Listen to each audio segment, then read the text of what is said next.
ይባክንባታል። ገባሽ? ግን አንዱን ሞልታ አንዱን ሞኒ ሆና ከዛ በኋላ ደግሞ ችሎታ ካላት መቀጠል። እኔ እንደ እህትነት ነው። እኔ እኮ ምን አገባኝ 10ም ብትከፍት። ግን አንዱ እንትን ሳትል አሁን ይሄኛውም ደምሩኝ ይሄኛውም ደምሩኝ ከምትል አንዱን ተጠነካክራ ቢያንስ 1000 ሞልታ። አሁን እኔ ሶስቱም አካውንቷ ሳየው 1000 አልሞላም። ይሄ ሶስተኛው ነው። እሺ ቅን ናት። በቅንነት ነው ሰውን የምትተባበረው።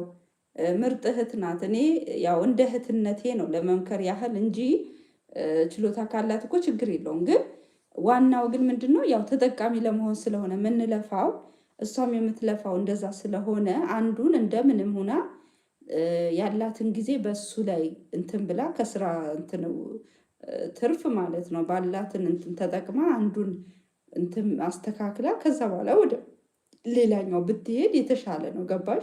ግን ይሄኛውንም ሳትሞላ ይሄ ሌላ ከፍታ ይሄም ደምሩኝ ይሄም ደምሩኝ ያወዛግባታል። ከዛ ደግሞ ጊዜው